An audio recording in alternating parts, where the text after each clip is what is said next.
Interesting ಟಾಪಿಕ್ನೊಂದಿಗೆ ನಿಮ್ಮ ಮುಂದೆ ಬಂದಿದ್ದೇನೆ. ಅದೇನಪ್ಪ ಅಂದರೆ ನೀರು. ಸತ್ವ ಇಲ್ಲದಿರೋ ನೀರಿಗೆ ನಾವು ಸತ್ವವನ್ನು ಹೇಗೆ ಬರೆಸುವಂಥದ್ದು. Today we are drinking water which is not even alive. ಅದರಲ್ಲಿ ಯಾವುದೇ ರೀತಿ ಸತ್ವ ಇಲ್ಲ. ನಾವು ಕುಡಿಯುವಂಥ ನೀರು ಎಲ್ಲಿಂದ ಬರುತ್ತೆ? ದೊಡ್ಡ ದೊಡ್ಡ ಟ್ಯಾಂಕ್ಗಳಲ್ಲಿ ಅದನ್ನು ಸ್ಟೋರ್ ಮಾಡಿರ್ತಾರೆ. 1 ತಿಂಗಳಾಗಿರ್ಬೋದು ಅಥವಾ 6 ತಿಂಗಳಾಗಿರ್ಬೋದು, ಗೊತ್ತಿಲ್ಲ. ಮತ್ತೆ ಅದನ್ನು ಪ್ಯೂರಿಫೈ ಮಾಡಲಿಕ್ಕೆ ಕೆಮಿಕಲ್ಸ್ ಎಲ್ಲ ಹಾಕ್ತಾರೆ. ಆ ಒಂದು ನೀರು ನಮಗೆ ಪೈಪ್ ಮುಖಾಂತರ ಬರುತ್ತೆ. ಮನೇಲಿ ನಾವೇನು ಮಾಡ್ತೀವಿ, ಮತ್ತೆ ಅದನ್ನು ಆರ್ವೋ ಫಿಲ್ಟರ್ಗೆ ಹಾಕಿ ಪ್ಯೂರಿಫೈ ಮಾಡ್ತೀವಿ. ಇಷ್ಟೆಲ್ಲ ಪ್ರೋಸೆಸ್ ಆದಮೇಲೆ ಅದರಲ್ಲಿ ಇನ್ನೂ ಸತ್ವ ಇದೆ ಅಂತ ನಿಮಗೆ ಅನಿಸುತ್ತಾ? ಖಂಡಿತವಾಗೂ ಇಲ್ಲ. So what we are drinking today, ನಾವು ಕುಡಿತಿರೋ ನೀರಿಗೆ which is not even alive, ಅದರಲ್ಲಿ ಯಾವುದೇ ರೀತಿ ಜೀವ ಇಲ್ಲ, ಸತ್ವ ಇಲ್ಲ. ಈ ರೀತಿ ಸತ್ವ ಇಲ್ದಿರೋ ನೀರಿಗೆ ಸತ್ವವನ್ನು ಹೇಗೆ ಕೊಡುವಂಥದ್ದಕ್ಕೆ ಮತ್ತೆ ಪುನರ್ಜೀವ ಹೇಗೆ ಕೊಡುವಂಥದ್ದು. The many ways to do it. ಇದನ್ನು ಮಾಡಲಿಕ್ಕೆ ಸುಮಾರು ವಿಧಾನಗಳಿದೆ. ಅದರಲ್ಲಿ ತುಂಬ ಸಿಂಪಲ್ ಆಗಿರುವಂತಹ 4 ವಿಧಾನಗಳನ್ನು ನಾನಿವತ್ತು ನಿಮಗೆ ಹೇಳ್ತಾ ಇದ್ದೀನಿ. ಮೊದಲನೇ ವಿಧಾನ ಬಂದ್ಬಿಟ್ಟು ಯೂಸಿಂಗ್ ಕ್ಲೇ ಪಾಟ್, ಮಣ್ಣಿನ ಮಡಿಕೆಯನ್ನು ಯೂಸ್ ಮಾಡೋದು. ನಮಗೆಲ್ರಿಗೂ ಗೊತ್ತು, ಮಡಿಕೆ ಮಣ್ಣು which is Porus in nature. ಅದರಲ್ಲಿ ಏನಾಗುತ್ತೆ, ಎಕ್ಸ್ಚೇಂಜ್ ಆಫ್ ಏರ್ ಈಸಿಯಾಗಿ ಆಗುತ್ತೆ.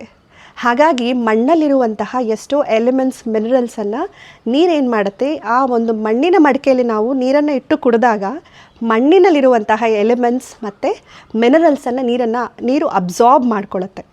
ಆ ನೀರನ್ನು ನಾವು ಕುಡಿದಾಗ which is again it get energised. ಸತ್ವ ಮತ್ತೆ ಬರುತ್ತೆ ಆ ನೀರಿಗೆ. This is one easiest way. Another ತುಂಬ ಇನ್ನೂ ಸುಲಭವಾದದ್ದು ಅಂತ ಹೇಳಿದ್ರೆ ಸನ್ ಚಾರ್ಜಿಂಗ್ ಅಂತ ಹೇಳ್ಬೋದು. ಇದಕ್ಕೆ ನಾವು ಗಾಜಿನ ಬಾಟಲನ್ನು ತೊಗೋಬೇಕು.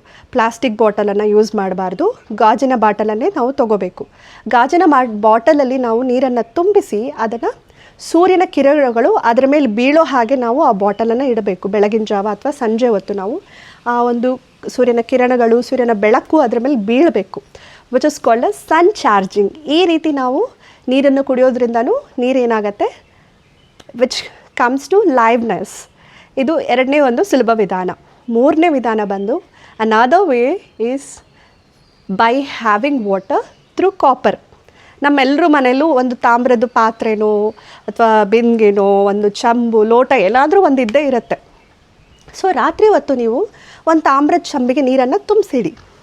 ಬೆಳಗ್ಗೆ ಎದ್ದು ಆ ನೀರನ್ನು ಕುಡಿಯೋದ್ರಿಂದ ಏನಾಗುತ್ತೆ, ತಾಮ್ರ which is naturally energises water. So ಹಾಗಾಗಿ ತಾಮ್ರದಲ್ಲಿರುವಂತಹ minerals which is a metal and which has lot of minerals, ಆ ಒಂದು ಮಿನರಲ್ಸ್ ಏನಾಗುತ್ತೆ ನೀರಿಗೆ ಮತ್ತೆ ವಾಪಸ್ ಬರುತ್ತೆ. ನೀರನ್ನು ಕುಡಿಯೋದ್ರಿಂದ we get energised. So this is another way, ಮತ್ತೊಂದು ವಿಧಾನ. ಕೊನೆಯ ವಿಧಾನ, ಇದು ಈಸಿ ಅಂತಲೇ ಹೇಳ್ಬೋದು, ಇನ್ಫ್ಯೂಸ್ಡ್ ವಾಟರ್ ಅಂತ ಕರಿತೀವಿ. ಯಾವುದಾದ್ರೂ ನಾವು ಮನೆಯಲ್ಲಿ ದಿನನಿತ್ಯ ಯೂಸ್ ಮಾಡುವಂಥ ಹಣ್ಣು, ತರಕಾರಿ, ಸೊಪ್ಪನ್ನು ನಾವು ಸಣ್ಣ ಸಣ್ಣ ಪೀಸಸ್ ಆಗಿ ಮಾಡಿ ನಾವು ಕುಡಿಯೋ ನೀರನ್ನು ಕುಡಿತೀವಿ. ಆ ನೀರಲ್ಲಿ ಸಣ್ಣ ಸಣ್ಣ, ಈಗ ಉದಾಹರಣೆ ಬೆಟ್ಟದ ನೆಲ್ಲಿಕಾಯಿ ಸಣ್ಣ ಸಣ್ಣ ತುಂಡಾಗಿ ಮಾಡಿ ಒಂದು ಗಾಜಿನ ಬಾಟ್ಲ್ ಆ ನೀರಲ್ಲಿ ಹಾಕಿಡೋದು. ಅದೇ ನೀರನ್ನು ನಾವು ಬೆಳಗಿಂದ ಸಂಜೆವರೆಗೂ ಸ್ವಲ್ಪ ಸ್ವಲ್ಪ ಸಿಪ್ ಕುಡಿಯುವಂಥದ್ದು. ಈ ರೀತಿ ನಾವು ಕೊತ್ತಂಬರಿ ಯೂಸ್ ಮಾಡ್ಬೋದು, ಪುದೀನ ಯೂಸ್ ಮಾಡಬಹುದು, ಮತ್ತು ಸೌತೆಕಾಯಿ, ನಿಂಬೆಹಣ್ಣು ಪೀಸಸ್ಸು, ಆರೆಂಜ್, ಈ ರೀತಿ ನಿಮಗೆ ಇಷ್ಟವಾದ ಹಣ್ಣು, ತರಕಾರಿ which has lot of vitamins, minerals. So ಆ ಹಣ್ಣು, ತರಕಾರಿ ಮತ್ತು ಸೊಪ್ಪಲ್ಲಿರುವಂಥ minerals which sweeps into the water, ನೀರಲ್ಲಿ ಹಾಕಿ ಕುಡಿದಾಗ ಅದರಲ್ಲಿರುವಂಥ ಸತ್ವ ನೀರು ಹೀರ್ಕೊಳ್ಳುತ್ತೆ. So again water comes to liveness. So ಈ 4 ವಿಧಾನಗಳು ತುಂಬ ಸುಲಭದ ವಿಧಾನ ಅಂತ ಹೇಳ್ಬೋದು. ನಿಮ್ಮ ಮನೆಗಳಲ್ಲಿ ನೀವು ಟ್ರೈ ಮಾಡಿ ಮತ್ತು ತಿಳಿಸಿ ನೀವು ಯಾವ ಒಂದು ವಿಧಾನವನ್ನು ಟ್ರೈ ಮಾಡಿದ್ರಿ ಅಂತ.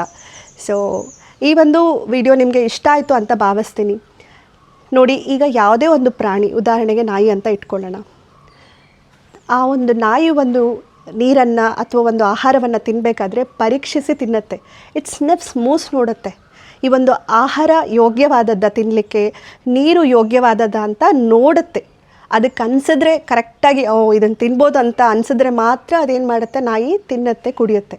But unfortunately we have come very far from this basic instance. ಯಾವುದು ಒಳ್ಳೆಯದು, ಯಾವುದು ಕೆಟ್ಟದ್ದು ಅಂತ ಗೊತ್ತಿದೆ ನಮಗೆಲ್ಲ. So please make use of these tips. ನಿಮಗಿದ್ರಲ್ಲಿ ಯಾವುದು ಇಷ್ಟ ಆಯಿತು ಅನ್ನೋದನ್ನು ಕಮೆಂಟ್ ಮೂಲಕ ತಿಳಿಸಿ. ಹಾಗೆ ಈ ಒಂದು ವಿಡಿಯೋನ ನಿಮ್ಮ ಫ್ರೆಂಡ್ಸ್ಗೆ ಶೇರ್ ಮಾಡೋದನ್ನು ಮರಿಬೇಡಿ. So do share with all your friends, family members, with your loved ones. And if you like this video, do not forget to subscribe my channel. So ಮತ್ತಷ್ಟು ಹೆಲ್ತ್ ಟಿಪ್ಸ್ನೊಂದಿಗೆ ನಾನು ನಿಮ್ಮ ಮುಂದೆ ಬರ್ತೀನಿ. ಅಲ್ಲಿವರೆಗೂ ನಮಸ್ತೆ.